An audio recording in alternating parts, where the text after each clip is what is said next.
My neighbor forced my wife to do heavy labor, claiming she was the HOA president, but my revenge set off a chain of karma I never could have imagined. After years of hearing horror stories about homeowners associations and dealing with nosy busybodies ourselves, my wife and I were completely in agreement about one thing: we would never buy a house in an HOA. So when we finally found a home we loved and bought it, we knew for a fact that it was not part of any homeowners association. However, about a week after we moved in, we learned that there was something like an HOA located directly behind our property. Not really an HOA, but close enough to cause trouble. About a week after we moved in, there was a knock at the door. It was one of the neighbors from behind our house, introducing herself as the HOA president and welcoming us to the neighborhood. She sounded polite enough, so we asked, "What association?" She replied, "Oh, we're behind you. The house directly behind yours is where the association begins." We exchanged pleasantries and left it at that. At the time, we were hopeful. Honestly, we were even surprised to meet someone involved with HOA management who didn't seem like a complete, meddling psychopath. We were very wrong. Because of the shape of our lot, there was a strip of green space between our property line and the sidewalk. It formed a somewhat triangular wedge of land. The road runs west-southwest, while our shared boundary runs east to west, creating this odd strip of land. We had always been told that this green space belonged to the association. Fine by us. That just meant we didn't have to maintain it. Now that the scene is set, it's time to tell the story of how we managed to get this not really association completely dismantled. We had a couple of trees in our yard that sat right on the property line, so we assumed responsibility for maintaining them. These trees were massive, incredibly dense, and extremely heavy. The way their branches grew made them prone to splitting and dropping limbs. One enormous branch extended out toward the street, over the green space next to the association's area. It was a huge hazard. If it fell, it could seriously injure or even kill someone. We didn't want that on our conscience or our insurance, so we decided to remove that branch entirely, along with a lot of dead wood from both trees. We hired an arborist. He came out and did his job. $1,400 later, we were left with several large cut logs that we planned to move the following weekend. I should mention that I would be out of town that first weekend after the work was done. Also, the wood had been neatly stacked on the green space, on top of bark mulch, completely out of the way. It wasn't dangerous, and it wasn't an eyesore by any stretch. Enter the screeching harpy, also known as the HOA president. On the day I left town, my wife was outside when this woman pulled into our driveway, rolled down her window, and started screaming at her. She shouted that the wood had to be moved immediately, that it was private HOA property, and that my wife needed to move it right now. My wife isn't confrontational, and she's fairly small. She tried to explain that I was out of town and that we would move the wood as soon as I got back the following weekend. That wasn't good enough.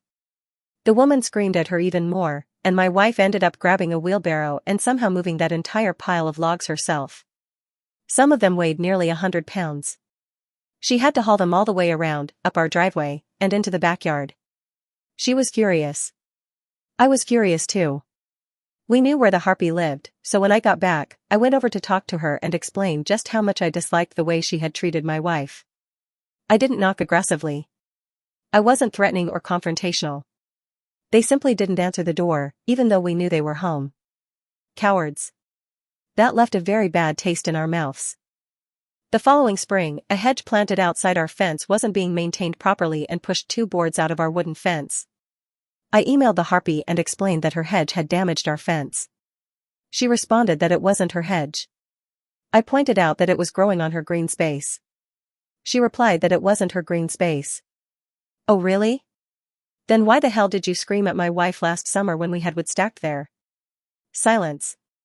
At that point, I repaired the fence so our dog wouldn't escape, trimmed the laurel hedge back far enough to stop it from damaging the fence again, and then I started making phone calls. I contacted the county and ended up speaking with around 7 different departments to figure out who actually owned that strip of land. After about 2 weeks of chasing down the right people, I finally reached the county road division.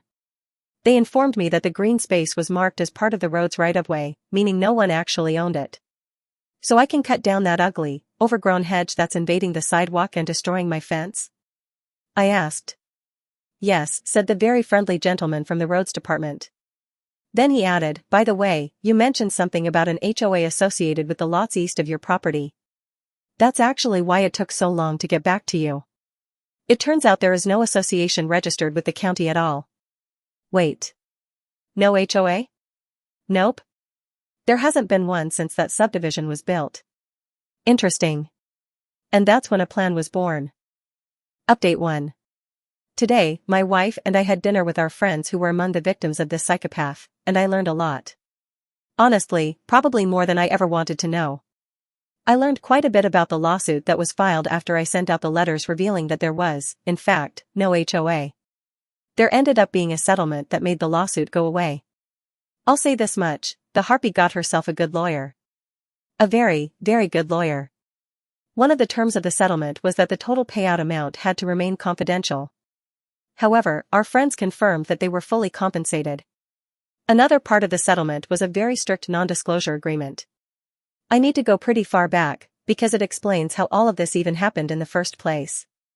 The subdivision where the harpy lives was built in the year 2000, and it turns out she was the very first person to buy a home in that brand new neighborhood.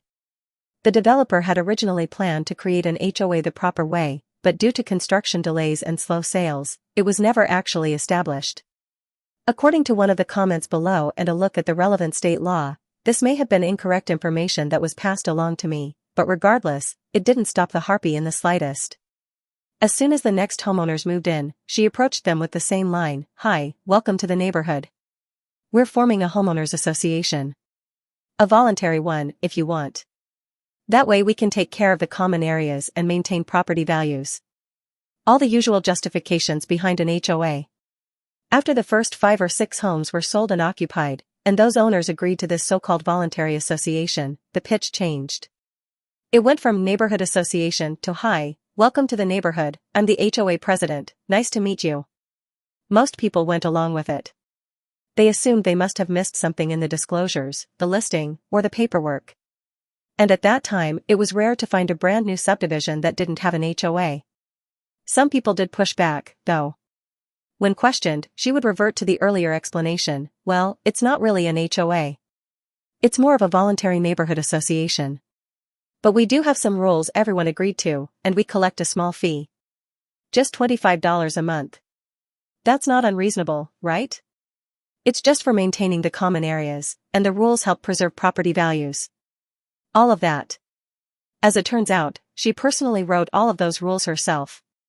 That came out during depositions and testimony in the lawsuit. She convinced people to sign them, even calling them covenants, conditions, and restrictions, to give them legal weight and make them enforceable under the guise of an HOA or neighborhood association. By the time all the properties were initially sold, it was roughly a 2-to-1 split between people who believed it was a real HOA and those who thought it was just a voluntary association. As homes changed hands and new owners moved in, the HOA narrative became easier to sell. By the time the lawsuit happened, the ratio was closer to 3-to-1 or even 4-to-1. At the conclusion of testimony, her lawyer proposed a settlement. I learned from my neighbor that under the proposed agreement, the only people who would be compensated were those who had signed documents believing the HOA was legitimate. Her lawyer successfully convinced the judge that anyone who signed under the assumption that it was merely a voluntary neighborhood association was not truly defrauded and therefore could not be part of the settlement. That made those people furious. By the time the entire house of cards collapsed, she had enough equity in her home to refinance her mortgage and pay the settlement amount. That meant she had to pay a lot of people directly out of pocket, losing all the equity she had built up over 10 years. Apparently, her husband was not aware of the scam at all. He was not named as a party in the lawsuit and filed for divorce in the middle of the process. How he didn't know is anyone's guess. Maybe she had convinced him that her real estate commissions were just that good. I don't know the terms of the divorce, but from what we've heard, it was extremely bitter. Our friends said they heard shouting matches coming from her house more than once while walking through the neighborhood. Hopefully, that clears up how she managed to con so many people. Our friends were among those who genuinely believed it was a legitimate HOA. They said she was so smooth and so convincing that they never questioned it for a second. At least that meant they were compensated, even though they legally can't disclose how much they recovered. Now, on to more recent developments. One of the things we discussed at dinner last night was the possibility of our neighbors going to the district attorney to pursue criminal charges. They spoke with the prosecutor's office this morning, and apparently the statute of limitations has already expired for a crime like this. Even if it qualified as a felony, the limit is only 3 years. However, I floated the idea of reporting her to the IRS. Since they were among those who lost money, it seems fair that they should receive any reward if one exists. Both of them made some pretty mischievous faces at that suggestion, so yes, that should be interesting. One reason I've said that the Harpy hired a very good lawyer is because one of the NDA terms required that anyone who signed the settlement agreement promised not to report her to any professional boards or licensing agencies. Clearly, she was very concerned that something like this could impact her real estate license. Too bad for her that I'm not part of that agreement. After my initial email to the state real estate agency, I received a response this morning. After a couple more emails, I was interviewed by phone by the head of the Professional Standards Division. They were very interested in hearing from me. I gave a recorded statement on the condition that it remain confidential, because I don't want her trying to make my life miserable. At dinner, I also learned that our friends are close with several people who were not compensated under the settlement because they signed under the Voluntary Neighborhood Association premise. These were the same people her lawyer insisted were not defrauded and therefore excluded from the settlement. That also means they are not bound by that annoying confidentiality agreement. Before writing this update, I emailed the names and contact information of 3 of those homeowners who still live in the neighborhood to the Professional Standards Division. While I dealt with her insanity and general pain-in-the-ass behavior, I didn't lose any money. The real victims of her scam did, and I imagine their testimony will carry far more weight with professional standards than mine ever could. For convenience, I also included the state court case number. Who knows, maybe they'll be able to review the lawsuit filings and settlement terms since they're a state agency. And that's where things stand for now, dear readers. If I hear any further updates, which I hopefully will through our friends, I'll be happy to share them here and answer any questions I can. Update 2. And now, ladies and gentlemen, in part 3, a couple of new characters have entered the story. Government agencies have officially become involved. My friend and neighbor texted me this afternoon with just one message, all in caps, "Call me." As soon as I could, I did. He could barely stop laughing as he filled me in. After our conversation the other night, he started talking to more people in the neighborhood, and it turns out the Harpy from the Not Really HOA is apparently a very slow learner. Over the past 2 or 3 years, even though she hasn't tried to scam anyone out of money again, she has been telling some newer homeowners that there is still a neighborhood association and has continued trying to enforce arbitrary rules on people. The problem for her is that everyone now knows about her past behavior, and they shut her down immediately and told her to get lost. If anything, her nonsense has actually created a more unified neighborhood. Everyone is bonded together by their shared dislike of her. But that's not why my friend was laughing. He was laughing because he had just gotten off the phone with an IRS agent. Normally, that's not the reaction you expect when talking to anyone in the government with the word agent in their job title. But he wasn't laughing lightly. He had spent over an hour on the phone detailing everything he knew about her activities as the so-called HOA president and provided contact information for several other neighbors who were familiar with what had been happening over the years. I genuinely hope to hear more about what happens with the IRS. As if that wasn't good enough news already, I checked the website for the State Real Estate Licensing Board. I've been checking it daily ever since I spoke with the Professional Standards Division, and today I saw something very interesting. Under the section labeled License Information, the status column now reads, Suspended. Additionally, under the Disciplinary Actions section, specifically in the columns labeled Resolution and Issues Found, it states, Sanctioned and Suspended, with the listed reasons being fraud and dishonest conduct. From a quick reading of the relevant state law and regulations, this decision is temporary while the investigation is ongoing. Once the Professional Standards Board completes its review, they'll decide whether to take permanent action against her license. If they do, a date will appear in the Order Signature Date column, along with a very entertaining link in the Documents column of the Disciplinary section that lays out the entire case from start to finish. I've read a few finalized cases like that, and wow, they include everything. So there you have it, Reddit. I almost felt bad about dredging up events from years ago and bringing them to the attention of government agencies. But the fact that she kept trying to pull this nonsense, even without the money aspect, completely erased any remorse I might have felt. Just like the HOA she thought she had, that remorse evaporated. This may be the end. Or it may not be. But for now, we've reached a conclusion to the saga of the Harpy of the Not Really HOA. Update 3. I learned something interesting during all of this. Apparently, while the statute of limitations for criminal tax evasion is only 3 years, or possibly 6 depending on the circumstances, there is no statute of limitations on how far back the IRS can go in civil court. So even if she manages to avoid federal criminal charges for tax evasion, the IRS can dig as far back into her finances as they want. I suspect that will end badly and expensively for her. On top of that, the State Department of Revenue has also become involved. I can't imagine how that happened. Similar to the federal situation, even if they can't pursue criminal charges, they can absolutely comb through every tax return she has ever filed. I've already had an interview with a very pleasant IRS agent, where I walked through everything I knew, the full timeline of events, and how I discovered that there was never an HOA. When I explained how all of this started because she chose to be nasty over a couple of relatively minor issues, and how it spiraled into this massive mess, the agent laughed so hard it took us several minutes to get back on track. He kept chuckling for the rest of the interview. The State Department of Revenue has also contacted me to schedule an in-person meeting, so that should be interesting. I did consider going to the local media, as some people suggested, but I decided against it for a couple of reasons. The story isn't very fresh anymore. Most of this happened about 7 years ago, and I don't trust the media to keep my name out of it. Even if it didn't appear on air, I'm sure it would leak somehow, and that would add unnecessary complications to my life. However, if the real estate board somehow avoids revoking her license, that might change the equation. That could be enough of a recent hook to justify contacting the media. State Real Estate Board refuses to revoke license of corrupt agent. 11 o'clock news material. As of now, the state board's website shows 3 new items under disciplinary action on her license, 1 additional proposed suspension and 2 proposed revocations.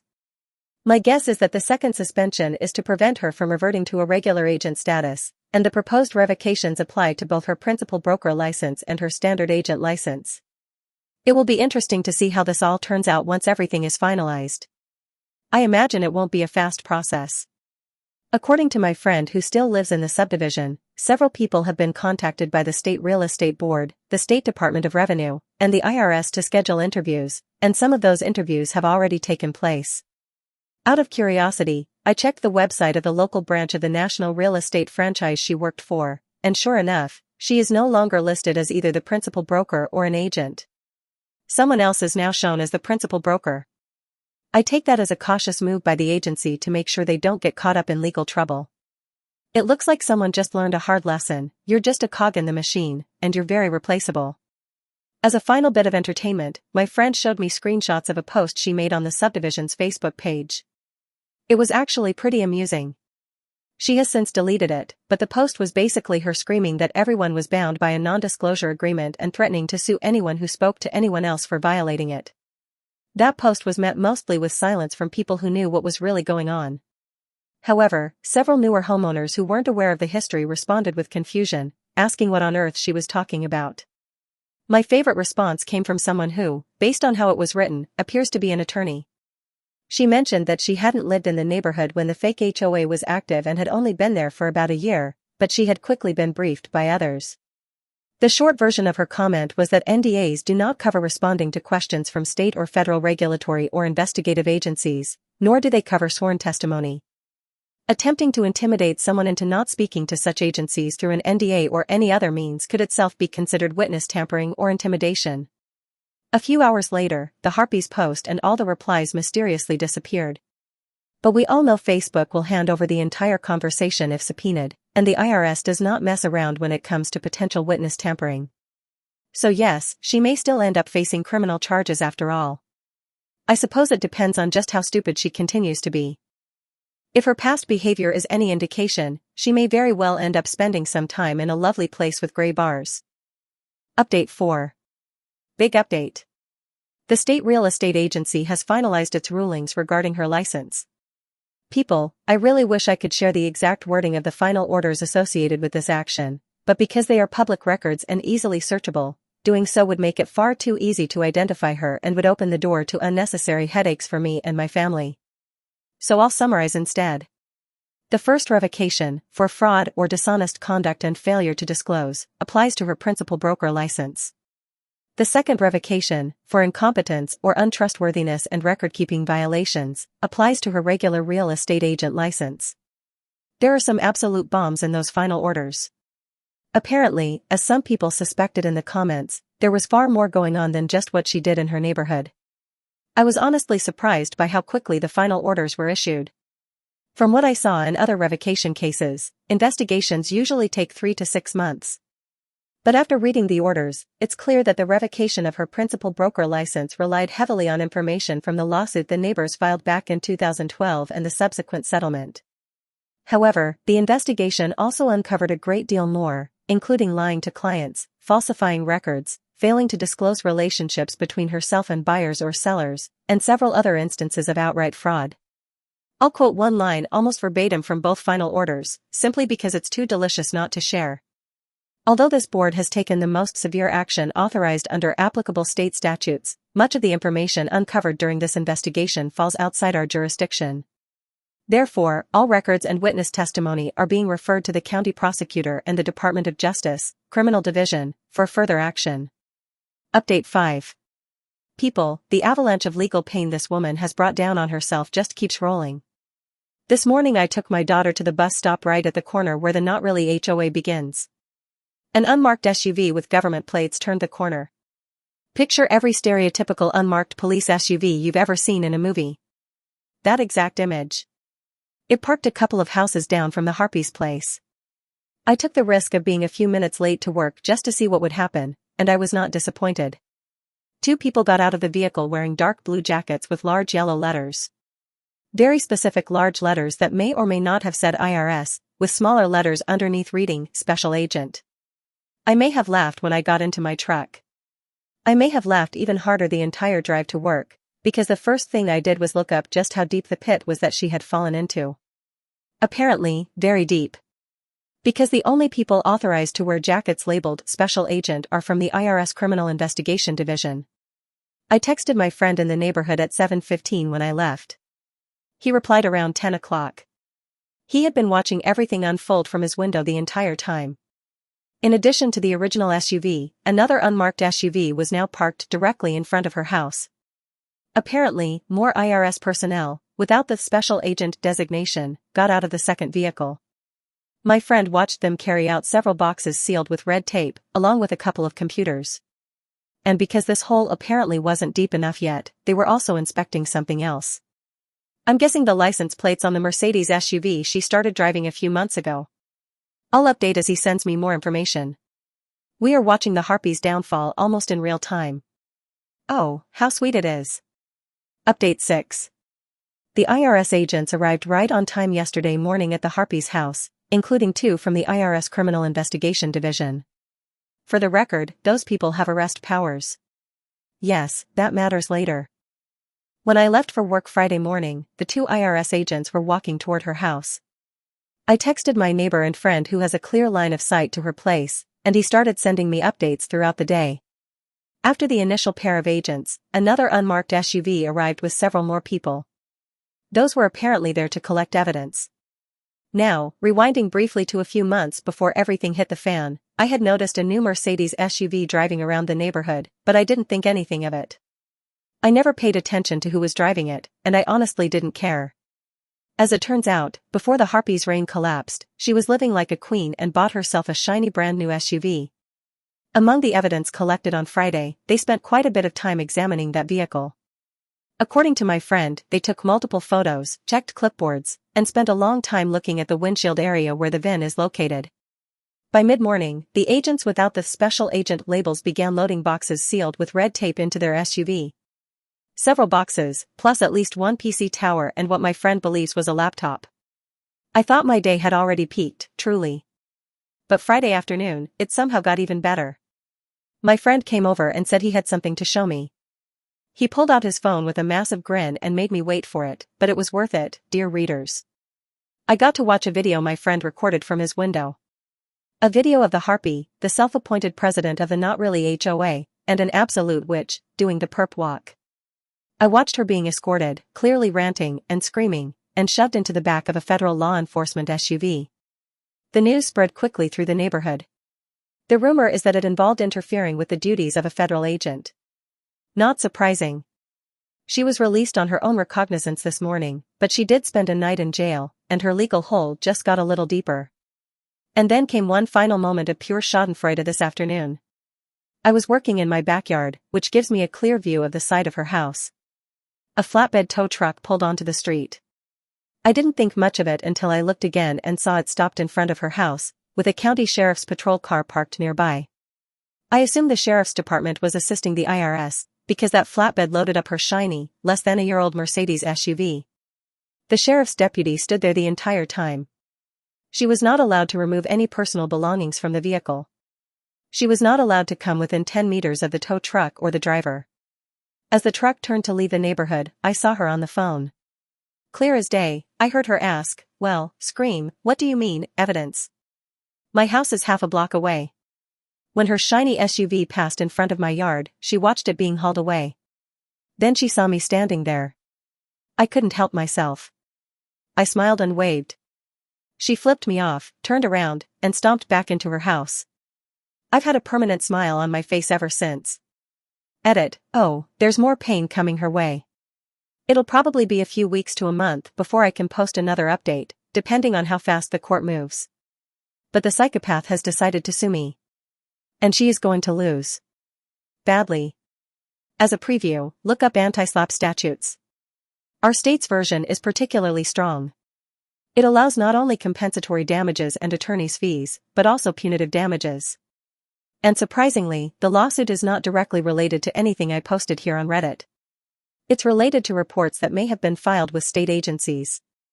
Even better, she has absolutely no proof that I was the one who reported her. It's also not the same attorney who handled her original settlement with the neighborhood after the fraud was uncovered. My lawyer was not impressed with her filings or her courtroom conduct. We already have a hearing scheduled in a couple of weeks, where the judge is expected to rule on one of our motions. My attorney says she has litigated in front of this judge before and that the judge is well known for having zero patience for people who try to abuse the legal system frivolously. In my lawyer's words, insert standard legal disclaimer here, the question isn't whether we'll win. It's how painful this is going to be for the harpy. Update 7. Ladies and gentlemen, it's been a journey, but I think I finally won. As of this weekend, the harpy's house has a for sale by owner sign out front. I wanted to wait and make this update as complete as possible. This morning, I received the call I'd been expecting from my attorney, though everything wrapped up much faster than I ever imagined. As I mentioned previously in the comments, the harpy decided to sue me. She claimed tortious interference with a business relationship, tortious interference with a contractual relationship, intentional infliction of emotional distress, loss of consortium, and a couple of other things. Apparently, this entire mess caused her husband to leave her, and somehow that was also my fault. In total, this psychopath decided to sue us for a little over $100,000. I honestly have no idea where she pulled that number from, but it was enough to make me raise an eyebrow. After the initial panic wore off, I read the complaint carefully and realized something important: she had absolutely no evidence. Nothing. Just assumptions piled on top of speculation. Her entire lawsuit was based on the assumption that I was the one who originally sent the letter exposing the fake HOA. But she had zero proof. Okay. Lawyer time. I have a prepaid legal service through work, so the initial consultation was covered. After reading the filings and the complaint, my attorney started laughing, and then made a very malicious face. I told her the entire story, including the Reddit posts. She read them and said that while someone could theoretically try to weave them into a coherent narrative, everything depends on having actual evidence to start with. Even assuming the harpy somehow learned about the posts, in her opinion there wasn't nearly enough to even justify subpoenaing Reddit for my email. And even if she somehow got it, it still wouldn't help much, because there's no obvious link between that email and my real identity. Again, lots of conjecture, nothing admissible. So why the laughter, followed by malice? Because our state has anti-SLAPP legislation. For anyone unfamiliar, SLAPP stands for Strategic Lawsuit Against Public Participation. You've probably heard of lawsuits meant to silence people, using the legal system to punish someone for exercising free speech. That's exactly what this law is designed to prevent. My attorney explained it in detail, but the short version is this: under the way the statute is written, the harpy and her lawyer now had the burden of proving that this was not a SLAPP lawsuit. That's extremely difficult to do in a case like this. We don't know what their original plan was, maybe they hoped for a quick settlement. I can almost guarantee they weren't planning on facing an attorney with extensive experience litigating anti-SLAPP cases.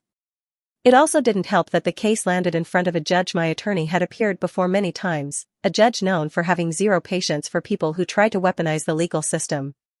I'm not great with legal jargon, but as my attorney read the complaint, she muttered things like amateur and idiot. It was painfully obvious, at least to her, that the Harpies' lawyer was not particularly experienced. That became even clearer during the first hearing, which took place in late December, just before the holiday recess. That delayed everything until last week. At the first post-recess hearing, after the Harpies' lawyer badly mangled his opening argument, my attorney stood up and absolutely destroyed him. I'm going to get a transcript because part of that verbal judo was a masterpiece. She dismantled their entire case in about 15 minutes. There was no evidence. No way to obtain evidence. And it was obvious that this lawsuit was the legal equivalent of flinging crap at a wall to see what sticks. Then came the coup de grace. Your Honor, we would like to file a counterclaim under the relevant state statute. This is clearly a SLAPP lawsuit, based on numerous citations, intended to suppress my client's right to free expression under both the state and U.S. constitutions. Even if my client had made all the statements the plaintiff alleges, which we do not concede, they would still be protected by extensive case law. Not a direct quote, I'll update if I get the transcript.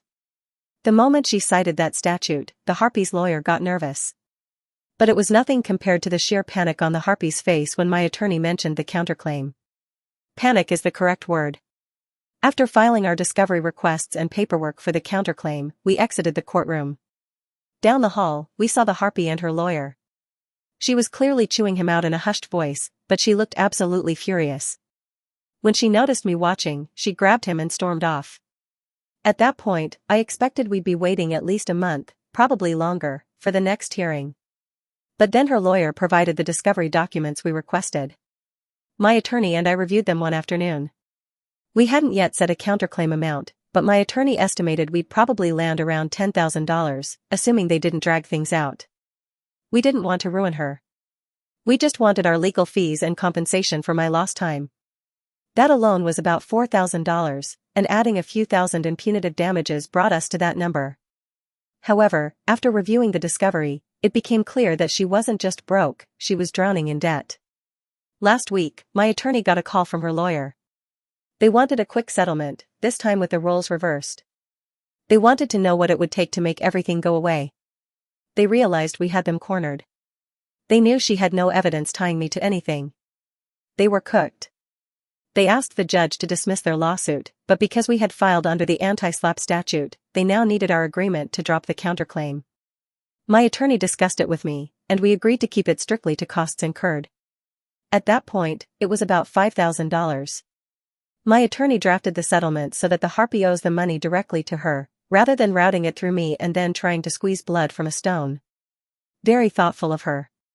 I know I'll probably never recover compensation for my lost time, but I used vacation days, so I didn't lose income, just accrued leave. It'd be nice to get some of that back in cash, but I doubt it. Maybe in 10 years the judgment will get paid. Who knows? My attorney called this morning. The judge approved the settlement. The case was dismissed with prejudice, meaning the Harpy can never come after me for this again. We also requested, and received, a no-contact order against her. For fun. I'd love to see her arrested for violating it, but she's still facing the very real possibility of spending time in the Grey Bar Hotel, thanks to the IRS. That puts a smile on my face. Now, back to the house listing. Because she still has contacts in real estate, even though she's selling by owner, she managed to list the house on the regional multiple listing service, with herself listed as the agent contact. What's interesting is how clearly desperate her financial situation is. In our county, refinances appear as sales in public title histories. When my wife and I refinanced, sites like Zillow showed the sale price. I checked the history on her house. She refinanced right around the time of the settlement with the neighborhood over the original HOA scam, at nearly the Zillow estimate. So I'm guessing she pulled out most, if not all, of her equity to pay that settlement. Her house is currently listed at about 10% above the current Zillow estimate. Yes, I know Zillow isn't reliable, but here's the kicker. In the MLS, there's a required field asking whether the sale is a short sale or bank-owned, And sure enough, under short sale, it says yes. Let that sink in. She's trying to sell the house for roughly 10% more than it appears to be worth, and it's still less than what she owes the bank. I think I'll wait until I get home tonight and make a little phone call to the MLS to let them know she's no longer a licensed agent and that her listing is a for sale by owner. Update 8, beginning. Good Lord, the tasers came out. With all the fun we've had thanks to coronavirus, most courts around here have slowed to a crawl. Criminal courts are still operating in some cases, federal courts have been inconsistent, but things have been moving, slowly. I wasn't planning on any more updates until everything wrapped up, but a few days ago something happened that I think this group will appreciate. We installed cameras at our house after a trailer was stolen. They're set to alert us whenever motion is detected within our property line, roughly between 2 and 10 feet inside, depending on the angle. So after putting the kids to bed, my wife and I were settling in to watch TV when my phone went off with an alert. I opened it, and sure enough, it looks like Miss Harpy herself staggering up our driveway. The camera is in black and white at night, so at first we weren't sure. But when she reached the door, that camera switched to color. Yep. It was her. What the hell? If you remember from an earlier update, part of the settlement included a no-contact order against this psychopath. I told my wife to pull out our copy of the paperwork. I quickly retrieved my handgun and holster from the safe, licensed, calmed down, and put it under my hoodie. I don't trust this woman for a second, and I had no idea what she was planning. I was on the phone with 911, already requesting county sheriff's deputies, explaining that I had a no-contact order and the subject of that order was on my porch, pounding on my door. I'll admit a mistake here. I didn't want her waking up my kids. So I put the operator on speaker, slipped the phone into my front pocket, and opened the door. I told her to get off my porch. I should have left her pounding until deputies arrived. Luckily, my mistake didn't come back to bite me, and it gave me front row seats to what came next. I'm not sure how much she drank, but she was beyond drunk. Way beyond.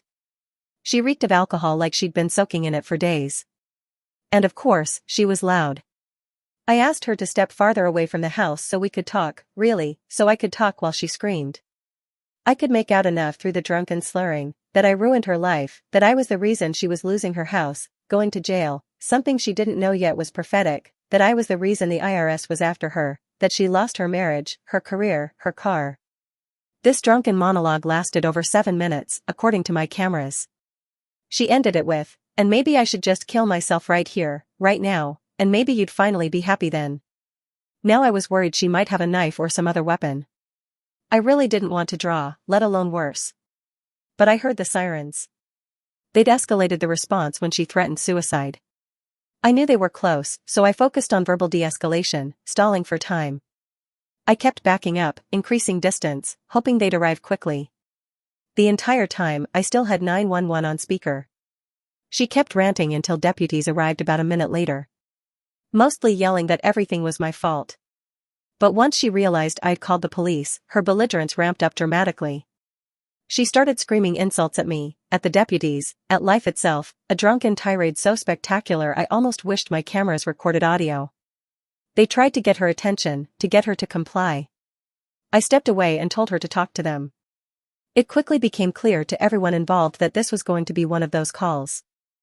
So one of the deputies draws his taser and starts giving much firmer commands. Apparently, the so-called president of the not really HOA does not like being spoken to in that tone, especially not while she's drunk. So she turns toward the officers and starts giving them her opinion. They order her to put her hands up and comply, but instead she decides she wants to move closer so she can scream at them. 2 steps. 2 more steps. And then I hear the unmistakable sound of a taser being deployed. She goes stiff as a board, and her own momentum sends her face first into the grass. A second later she's pinned under what I'd estimate is well over 350 pounds of law enforcement officers and gear as they cuff her. She's screaming and crying, and I'm standing there in shock at just how insane the night has become. Eventually they load her into the back of the patrol car, and then they come talk to me to figure out what the hell is going on. By that point my wife had already handed me our copy of the no-contact order. I show it to them and briefly explain everything that led up to this moment. The deputies go back and try to talk to her, but she's just babbling incoherently and crying. Because of COVID protocols, they aren't taking people to jail for minor offenses, Normally they just issue a citation to appear, so I initially thought they'd simply take her home. But after running her through the criminal database, it turns out that violating the no-contact order also puts her in violation of the terms of her bail from the IRS evidence seizure case. As of yesterday, she was still listed as being held in the county jail. Our county has searchable jail rosters, and on top of everything else, she's now been charged with violating a no-contact order and has had her bail revoked. According to the deputies, in the unlikely event that she is released, I'll be notified, since I'm the protected party. I think she picked up the shovel again and dug her hole a little deeper. Edit. Surprisingly, a couple of people have accused me of taking this too far. I'll just point out that I actually had to do very little for this entire fraudulent mess to come crashing down on her. There's a great scene in Liar Liar where Jim Carrey yells into the phone, "Stop breaking the law, asshole." That's literally all she had to do. For a brief moment, yes, I felt some pity for her. But in the end, my sympathy lies with the people she scammed for years, thousands of dollars each. And those are only the victims I know about. I checked our state's online court record system, and so far I've found about half a dozen other lawsuits filed against her, all since the state suspended her real estate license, including one from her former employer. Those people will probably never recover the money she stole from them. And it's not just stolen dollars. It's vacations they never took. Divorces caused by financial stress. Time away from families because someone had to work overtime. Missed games or recitals because mom or dad had to stay late for those extra hours. As for letting things calm down, no, absolutely not. If she violates the protection order, I'll call the police. If she tries to harass me or my family, I'll report her to the court. And if I can prevent her from scamming anyone else, I will. Maybe it was petty to wave at her when they towed away her SUV. Maybe I felt a little schadenfreude watching her scam collapse around her, all because she decided to be a witch to my wife. Maybe I felt a bit of excitement uncovering more and more criminal behavior on her part. Maybe I was just glad to see that for once, the bad person, the bad woman, lost, when so often it feels like the opposite happens. Honestly, at this point, I don't think there's much more to come, aside from the legal fallout of all her actions, unless she manages to screw up yet again. Update 9. She was released from jail about 3 weeks after that incident. We had a video conference with the judge, and she was not amused by the harpy's antics at all. Yes, my video recording of the incident, along with the audio from the 911 call, was the prosecution's star piece of evidence. The judge made it very clear that if it weren't for the current COVID mess, she would have kept the harpy in the county jail until trial on the various charges. She also tightened the no-contact order even further. It was actually pretty hilarious. She asked me exactly how far our property line was from the harpies. A quick look at Google Maps gave us the answer, 22 meters, Your Honor. The judge then told her that under no circumstances could she come within 22 meters of our property line, and that unless she was at her own home, she had to maintain a distance of 90 meters from us at all times. The harpy had the audacity to complain, saying that was the route she used to leave the neighborhood. The judge asked her if there was another exit from the neighborhood. There was. Then I suggest you use that route, the judge replied. That route adds about 5 minutes to get anywhere from our area. She has to wind through a bunch of residential streets. Nothing groundbreaking, but certainly annoying. Her house is still listed as for sale by owner, which is no surprise, since she's asking about 15% more than similar homes have sold for in our neighborhood. She hasn't lowered the price either. I've seen very serious people in very serious suits coming and going from her house, so I suspect foreclosure may be coming once this whole COVID mess settles down. I haven't heard anything about the federal charges she may be facing. I do know that saying the courts move at a glacial pace would be an understatement. I suspect this part could take a year or more to work through, and then there are possible appeals, and so on. Ultimately, I'm still amazed at how all of this turned into a snowball, all because she decided to be a witch to my wife. I suspect there's a lesson in there somewhere. Update 10. Because of COVID, the civil courts in my state have been moving very slowly, but criminal cases have resumed. Recently, I had the privilege of sitting in the witness stand at our local courthouse and explaining to a judge and a jury what this insane journey has been. I wasn't one of the primary witnesses, I was more of the closing witness for the prosecution. Most of the testimony came not only from her previous victims who lived in the fake HOA, but also from other people she had defrauded over the years. It took 3 full days just to get through all of the victim testimony. I was the final witness, and the prosecutor already had the judge's approval for my testimony. Even though part of what I said was technically hearsay, it corroborated the real victim's testimony and, honestly, tied the entire case together with a bow. So I got to sit there and tell this entire saga from beginning to end. I don't think the jury blinked. The defense attorney tried to object a couple of times over minor things, but for the most part, those objections were overruled. The prosecutor then delivered his final blow. He asked me, of this entire house of cards she built on fraud and deception, which card was pulled that caused it all to collapse? At the core, it all comes down to how she treated my wife that day. If it hadn't been for her claim that that strip of land was private property, I probably never would have done the investigation I did. And if she hadn't been so rude to my wife, I likely would have let it go and never shared my findings with the entire neighborhood. I couldn't be present for the other testimony because it could have tainted my own. But in the end, she was found guilty of easily half a dozen misdemeanors and at least 10 felonies. I haven't been able to pull the court records yet to see exactly which were which, but most of them involved new victims she defrauded after the fake HOA scam collapsed. There were also a couple of more technical violations mixed in, specifically related to tricks she pulled as a real estate agent, but the bulk of the convictions were for fraud. The sentencing itself was fairly anticlimactic. She received about 10 years, but according to the prosecutor, she'll probably serve 5 or 6 years of actual prison time. Her house is in foreclosure. I don't know when the auction will be, but she had already moved out by the time the foreclosure became official. She's also still facing pressure on the federal side. No idea what will happen there. I'll probably find out if I'm called to testify again. I want to address what some people said in earlier comments, that I took this too far, that I'm enjoying what happened to her too much, that I'm a vengeful bully. When I sent the letters to the neighborhood, I expected the fake HOA to dissolve and nothing more. I was a little surprised to learn about the lawsuits, and I'll admit I took some satisfaction in watching her fall a rung or two. But I had no idea this would turn into such a massive snowball. It's reached the point where, yes, I feel some pity for her, like maybe this went too far. But I've come to the conclusion that if she hadn't been scamming people, none of this would have happened. Even if I was the one who kicked out the bottom card of that house of cards, I had no idea how enormous it really was. I reserve my sympathy for her victims. Most of them will probably never recover what they lost because of her. Some did early on, but that's only a fraction of her victims. The last time I checked the court records, she was listed as a defendant in at least half a dozen other lawsuits. I suspect that number has only grown since then. I guess it all comes down to this: if you're scamming people, don't piss off your neighbors. You never know what they might dig up.